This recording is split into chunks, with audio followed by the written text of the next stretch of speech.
Hello everyone and welcome to Cinemateq, and on this working from home edition of Cinemateq I decided it would be a good idea to talk about my shame list. This is a list that I think everyone who watches movies has. It's a list of films that we've always wanted to see, that are well known, well regarded, but we've just never actually gotten the chance to see them, or maybe we had many chances to see them and just didn't.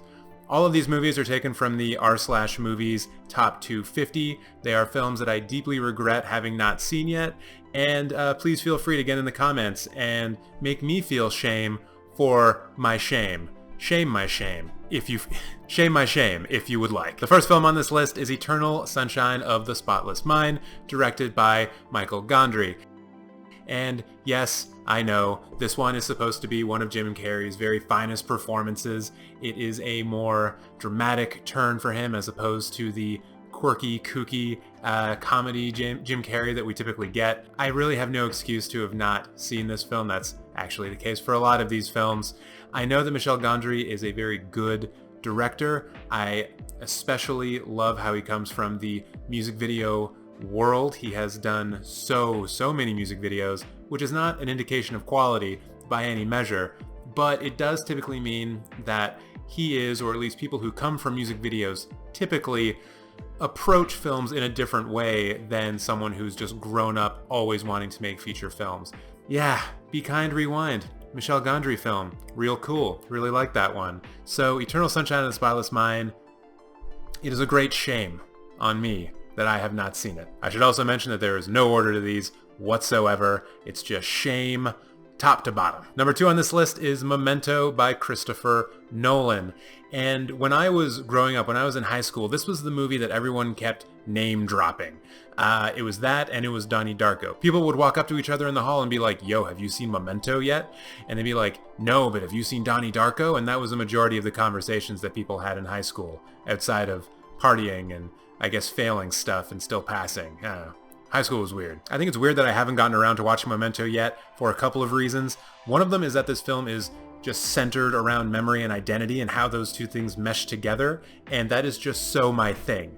Like, I will watch literally any movie where that is a theme. I love people's takes on that. It's also Christopher Nolan's second film. It's his first film that got a bit of a wider distribution. It made about $30 million at the box office, I think, but it was also very well received, and it became a kind of cultural phenomenon after it left theaters. I think people were just watching the hell out of it on DVD and VHS, and that's how its brand kind of got built up over the years. And it really helped build Christopher Nolan's career, because after this he would do Insomnia, and then he'd do that Batman movie that everyone knows and loves. Number 3 on this list is Legally Blonde by Robert Zemeckis. This film came out in 2001. I would have been in high school at the time, and when this film came out, it was not okay for dudes to like a film like Legally Blonde. And because I am a dude, I did not watch the film. I did not try to watch it. I didn't seek it out because somehow watching it would affect my masculinity or something like that. However, that is no longer the case, and it's totally fine for dudes to watch a movie like Legally Blonde. And I've heard that it's one of those sneaky good movies. It kind of surprises you with how good it is, even though if you were to go to a site like IMDb, it has a rating of like 6.3 or something like that.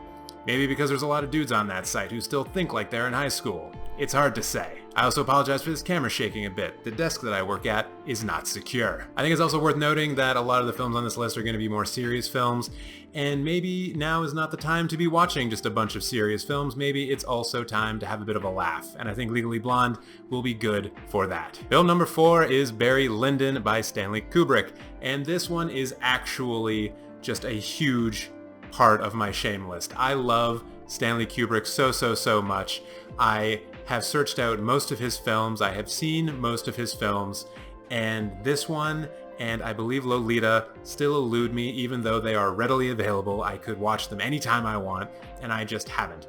And part of that, I think, is because I want to see Barry Lyndon in a theater. And I will reiterate here, I've had the chance to see Barry Lyndon in a theater recently, and I just screwed up.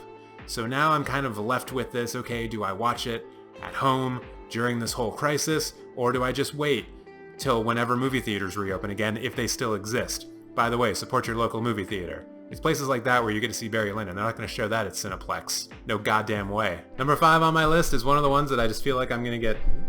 Cat? That was a cat. Number 5 is a film on this list that I feel like I'm just going to get super roasted for, but we're sharing. So hopefully you can caring as well. It is The Goonies from 1985, directed by Richard Donner. And this is a film along with Stand By Me, a film that I have also not seen. It's kind of a seminal coming-of-age film for people of my generation, the millennial generation, which is weird because The Goonies is just as old as I am, so I don't know why my generation is like so into it. We should be into the Power Rangers movie or something as a coming-of-age film, like come on. That thing was great. Also, I can't really understand why I haven't seen this because so many people from my generation like laud over it, but I honestly can't remember a time when I was a kid where someone said like, hey, do you want to watch The Goonies? Like with my friend group, it was like, hey, do you want to watch Alien? Hey, do you want to be scared by the first part of it and laugh at the second part of it? Like that's how birthday parties went back in my day. Either that or we played GoldenEye. Scratch that. Other people play GoldenEye, I just got shot a lot. Film number 6 is Her by Spike Jonze, and this is one that I really can't understand why I haven't watched it yet. It came out at a time in my life when I was just so into movies. Like I was at peak pretentious asshole movie guy. Some of you may say that I'm still there, and you know what? You might be correct. This film also features a wonderful performance by Joaquin Phoenix, who I really enjoy. I remember that when this film came out, people were debating whether or not Scarlett Johansson should get an Oscar nomination for what was essentially a voice acting role. And Spike Jonze himself is a very well-regarded director. He did Adaptation, which is one of my favorite films, certainly one of my favorite Nicolas Cage performances. There's actually so many Nicolas Cage performances, it's hard to pick a favorite one. It also must be said that this film centers on the nature of human existence in relation to artificial intelligence, and once again, that is just so my thing. And actually, when you think about it, that obsession of mine probably started with watching Terminator when I was like 6 at an aforementioned birthday party. So overall, I think out of anything on this list, Her just befuddles me the most because I had the opportunity, it's right up my alley, it's made by people I respect, and it has actors and actresses in it who I really like. I don't know what I'm doing. Should I even run a film channel at this point? I don't know. Film number 7 on this list is In the Mood for Love by Wong Kar-wai. It was released in the year 2000, and this is one I should have seen because Wong Kar-wai, you could argue, had like the best 90s out of any non-English language filmmaker, maybe even just the best 90s out of any filmmaker when you look at the stuff that he did.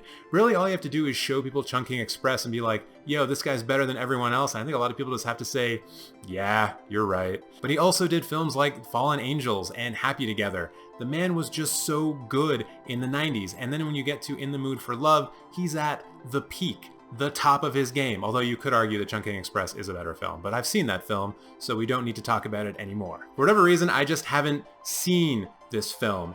It's been available to me. I've been able to go see it at theaters, but I just haven't. It's been available on streaming, but I just haven't watched it. And the really weird thing about this is that I've actually seen the sequel to In the Mood for Love, 2046, but not In the Mood for Love.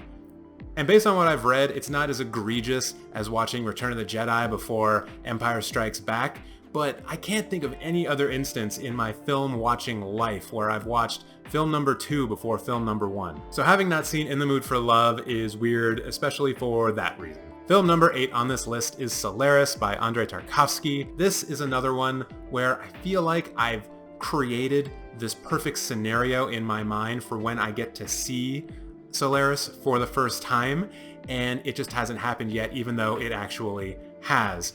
For me, I must see it in its best possible projection in an amazing theater that's going to show it properly. And so that means seeing it at TIFF with some kind of restored version of the film. And they actually had that because I'm pretty sure they had a Tarkovsky retrospective like a year ago. And I whiffed. I whiffed on it. I screwed up, guys. I missed it. To me, this is the Tarkovsky film, along with probably Stalker, where you can't just watch it on a streaming service and get as much out of it, I think especially for the first time. This is a film that's been hyped up to me in a way where I feel like the first time must be in a theater. I must be able to be awash in the entire image and the setting and just everything that Tarkovsky was doing in this film. It can't be something that I watch on like a 50-inch HD TV. Maybe if I someday upgrade to like an 80 or 85-inch TV and I sit 4 feet from the screen, I can kind of get to where I need to be, but I would still really prefer to see this film projected. Film number 9 is Your Name by Makoto Shinkai, and this is a film that there really is just no excuse for. It came out in 2016. It's the 4th highest grossing film in Japan's history domestically. It made something like $190 million. It was playing at one of the local cineplexes in downtown Toronto for weeks and weeks on end, both in dub and subtitled versions. Only watch subtitled films though, says me. I'm not an elitist, that's just the way you should do it. And so literally any day after work in 2016, I could have just moseyed on down to Yonge and Dundas Square and seen this film, and for some reason I always found a reason not to. In any case, this film was praised up and down, left and right when it was released. There were even people talking about it in The Office, when usually the only anime film that people would talk about in The Office must have the words Dragon Ball Z in the title. And straight up, that Broly movie that just came out is pretty wicked cool. You should go see that movie. But it was very refreshing to have a film like Your Name occupying a certain amount of space in people's brain carriage. What do you call it? Head? Yeah, head. So I hate myself for having not seen this in a movie theater, and that is why it is on the shame list. It is why I have so much shame. And film number 10, the one that I'm probably going to get roasted for the most on this entire list, it is The Shawshank Redemption by Frank Darabont, released in 1994. And look, let me just preface this by saying I don't remember seeing Shawshank Redemption as an adult. I am almost certain that at some point in like 1996, when I was like 11, maybe 12 years old, maybe 10 years old, my parents brought home a rented VHS copy of this and we watched it as a family. But for the life of me, I cannot remember a single detail of the film and that watch through. The only things that I can even remember from it are the ones that have turned into like super memes, like Tim Robbins' character finally escaping from the prison, or just the fact that Morgan Freeman does a lot of voiceover in the film. I just can't remember anything that happens in that film that didn't become part of internet culture. And for that reason, it's on my shame list. The other weird thing about having not seen The Shawshank Redemption is that I think if you were to just go poll some people, go quiz them on what their favorite movie of all time is, I think you would probably get The Shawshank Redemption as an answer more than any other film. If you go to IMDb and look at the top 250, I'm pretty sure it's number 1. Maybe it's number 2, but I'm almost certain that it's number 1. And a film only climbs to that rank if a lot of people like it. If a lot of people are just being like, yo, 10, 10, 10, 10. And for that reason, I'm like, I should watch this movie. A lot of people like it. That doesn't mean that it's good. That doesn't mean I like it. But I should watch it because it's part of the cultural conversation when it comes to film, especially when it comes to popular film. And you know what? I keep forgetting this about the movie, but it is adapted from a Stephen King book. A novel, some people call those things. And every Stephen King adaptation I've ever seen, I've enjoyed on some level. I don't know if that has anything to do with Stephen King, or the people who adapt them, or my own sensibilities and what I like, but for the most part, they are always things that I enjoy on some level. Not all levels. Sometimes it's only one level. I can't think of an example right now, but it's probably one of the bad ones from the early 90s. Still, usually something to enjoy. The main reason why I decided to make this list was so that I could give myself a kind of goal that I could attempt to achieve while we're all going through this social distancing, self-isolation moment in human history. And because of that, I'm actually going to be adding on another film as an honorable mention because I know that I'm not going to watch Solaris while I'm cooped up in my apartment. I will see that film for the very first time in a movie theater. I guarantee you that. So, the other film that I'm going to watch instead of it is The Assassination of Jesse James by the coward Robert Ford. It came out in 2007 and it was directed by Andrew Dominik. And why do I think this is a film that I should have seen already? Well, it's an epic western shot by Roger Deakins and scored by Nick Cave and Warren Ellis. Those are all the words I need to say in order to convince myself to watch a movie that I haven't watched yet. So yeah, that one's on the list for sure. So those are the 10+1 films on my shame list. I intend on watching 10 of those films over the course of this little outbreak that we are experiencing, and I would love it if you were to get in the comments below and let me know what's on your shame list and what you're planning on watching while we're self-isolating and social distancing. And if you want to drag me in the comments for the films I haven't seen yet, please go right ahead. Just a friendly reminder, I go live every Sundays to talk about the film news, so make sure you hit subscribe and get notified so you never miss it when I go live. That's all I've got for you this week. Please make sure to stay safe and wash your damn hands.